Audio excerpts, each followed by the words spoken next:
Thank you so much for making the time to talk to us today, Mr. Tselane. You posted a few days ago that based on law, processes followed and IEC submission, I don't think the Constitutional Court will be persuaded to postpone the election.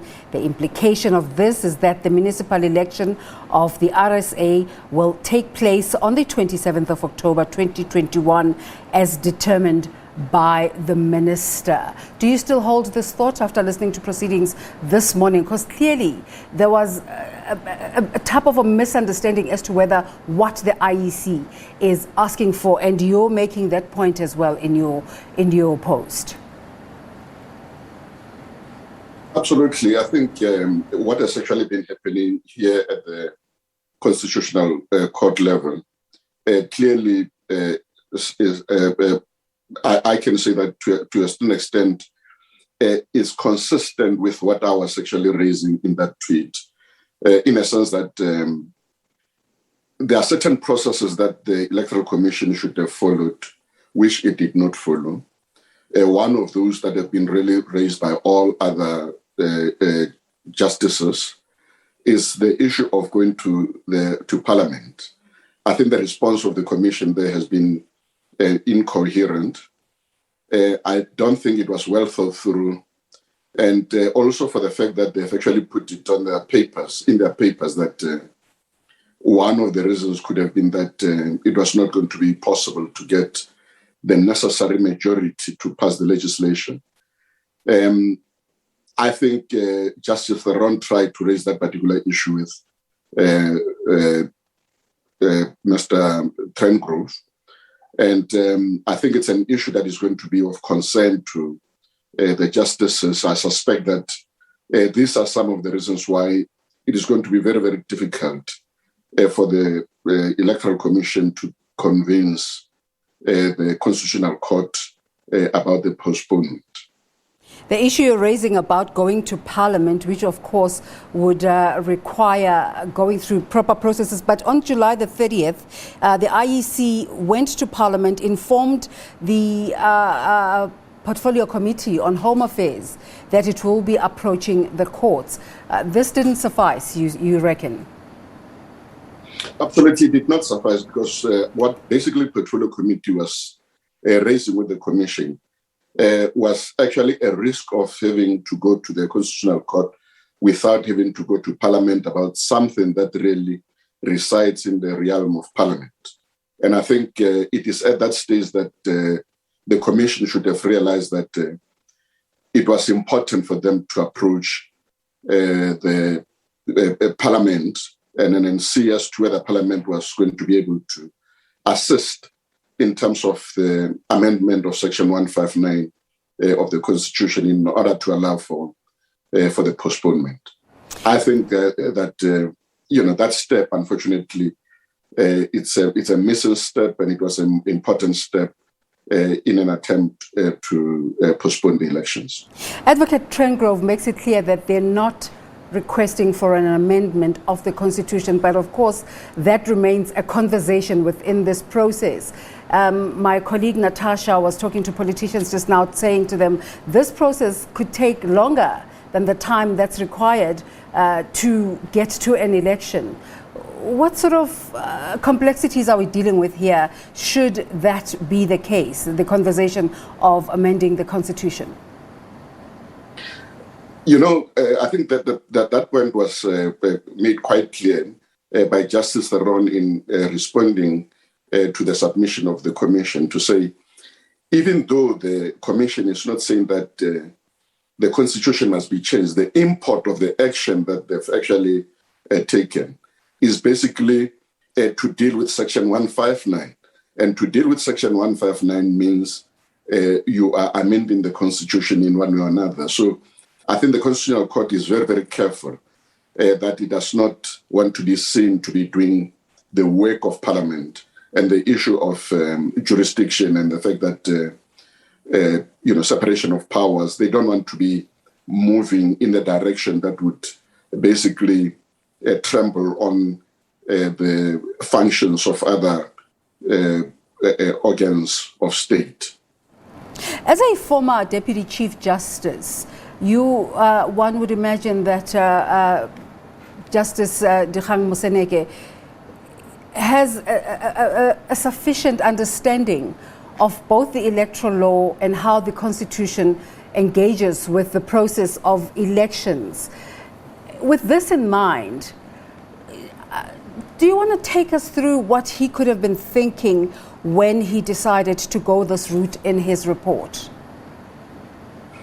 No, I don't think there is anything wrong in the Justice Moseneke's report. In a way, Justice Moseneke's report is supposed to be strengthening the legal argument of the Commission. Remember that in that report, Justice Moseneke is raising two issues. He says there is an option of going to Parliament. And then he even indicates that in order for you to be able to get this amendment by Parliament, you will need 75% of members of National Assembly agreeing, as well as 6 provinces. But he also asks a question of as to whether this matter is not a matter that could also be explored by a competent court. He does not even define, or rather does not actually say to the IEC, go to the Electoral Court or the Constitutional Court. He raises that as a question. Now, Justice Moseneke was not a legal advisor of the IEC. And then he was also not writing this report as a judge. So it is for the IEC, obviously, to take this report, look at their processes, go to their legal advisors, and make sure that they're able to use this report to empower their argument and not really to take everything as is from that particular report and present it to court as though Justice Moseneke was actually acting as their legal advisor. Mr. Trengrove was at pains to explain that as much as he's not asking for an amendment of the Constitution, he was asking for a recognition of circumstances that the country is undergoing, and in this case, the country is, observing lockdown due to the pandemic. How far can the Constitutional Court go here? There was always a conversation to determine whether it's constitutional or unconstitutional to postpone. What are your thoughts about this debate? The predicament that the Electoral Commission finds itself in is that there is no guarantee that February is going to be different to October, and whether the level of vaccination would have actually reached the 70% or 67% that would be regarded as community immunity, particularly with the hesitance. And I think one of the judges also raised this issue to say, we are not getting as many people as we had expected to go to to go for vaccination. And then if you are premising the whole argument around the fact that we would have reached 67% vaccination by February, what are you basing this on? And it's a very difficult thing because, firstly, the Commission would have to rely on the report of scientists. Scientists they have got different opinions. And that's why I said from yesterday that IEC has got a very difficult mountain to climb when it comes to even to convince the Constitutional Court about this postponement.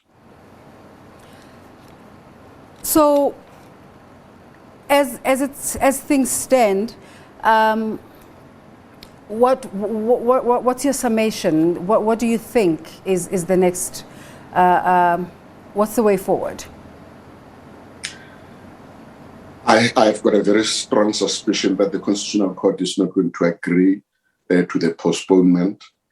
I think reasons that have been advanced are not strong enough, they're not persuasive enough. But ultimately, it's the Constitutional Court, it is those judges that will take a decision. Mm-hmm. But I have a strong suspicion that they will not agree to the postponement.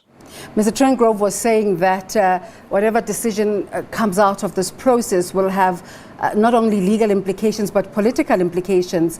And our colleague Natasha Piri was speaking to Musi Maimane just now, and he was mentioning the fact that countries like Zambia have just come out of elections. What lessons do you think South Africa can draw from neighboring countries that have recently held elections?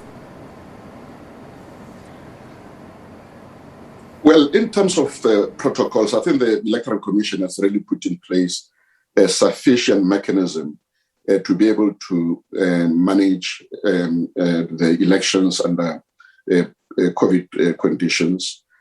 And they have done so throughout the by-elections that they've already had. You may recall that there was a Super Wednesday where they had so many elections taking place at the same time.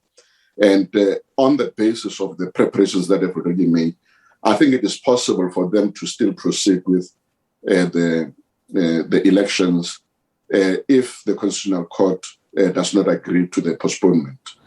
The difficulty that many people have been raising is the issue of a registration weekend.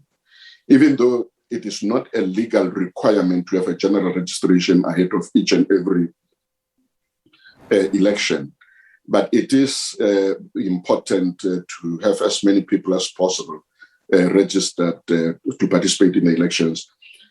I'm not too sure how they're going to deal with that particular aspect. Democratic Alliance in their papers have made a submission where within the current electoral timetable or elections timetable, they have accommodated the registration weekend. So I'm not too sure how the Commission will look into that and whether the Constitutional Court will basically grant the Democratic Alliance the issue that they are raising of asking for amendment of Section 6.1 of the Electoral Act, which basically says that when the proclamation happens by the minister, then voter registration immediately stops. So if they can be able to navigate that particular aspect, I think the Commission will still proceed if obviously the Constitutional Court does not agree with them to have elections taking place on the 27th of October. In any case, they've been preparing, the political parties are also preparing to have an election on the 27th, just in case they don't, the IEC is not granted postponement.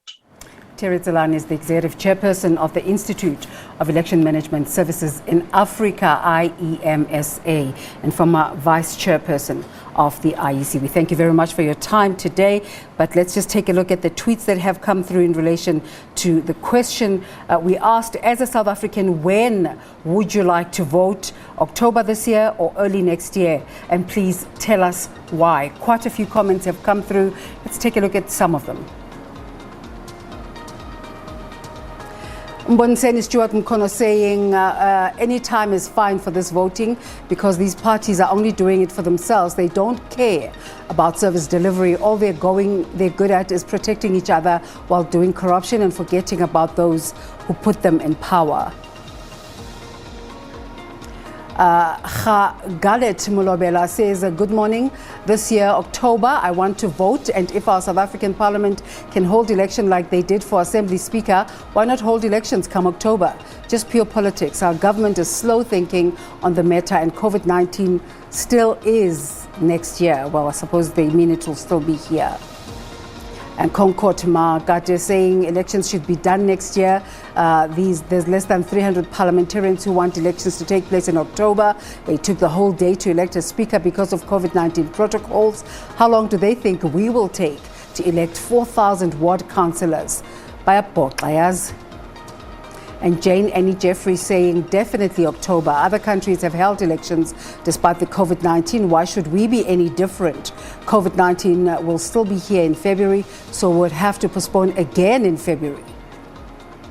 Refilo Rankaku saying I'd like to vote October this year because even if I vote later than that, I won't give any difference because corruption and misconduct of that is that great, overruling our government.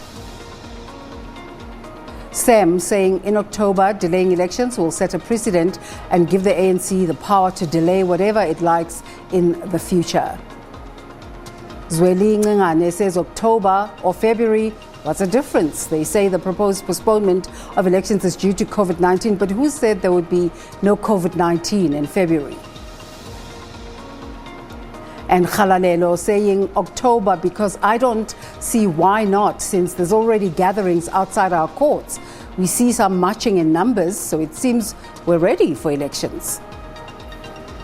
Juandre saying, I think South African citizens, we need to vote in October because if not, it would just be a total mess if it's postponed to next year. Things already difficult as it is.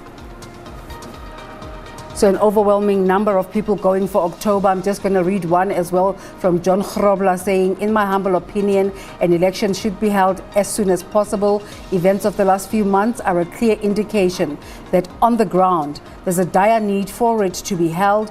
That is where citizens bear the brunt of discrimination and incompetence. Vote wisely. We also have voice notes that have come through with regards to this question. Let's listen to some of them.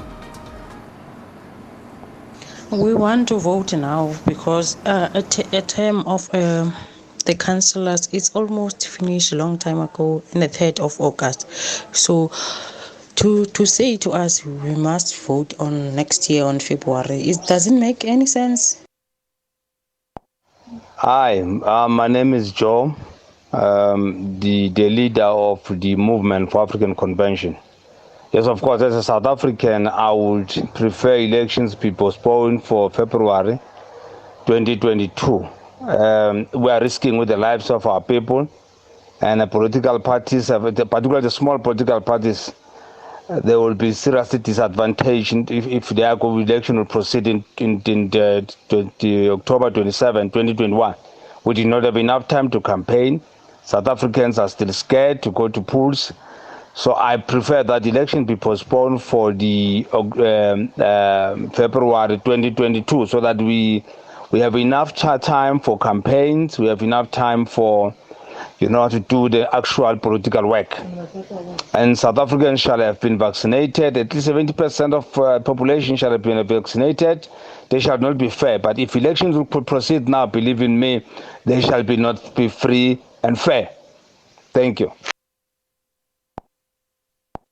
Our vote is our voice, so we cannot wait for next year, because even next year when it's still going on like this, coronavirus wave 4, maybe next year it will be wave 12. So we want the election this year. We want to see new leaders, new parties, new councillors, new mayors, everything, but not next year. We want it this year, because we know that ANC want the election next year just because they want to make sure that they pass these elections, because now they've got their own problem inside the party, but we want the elections.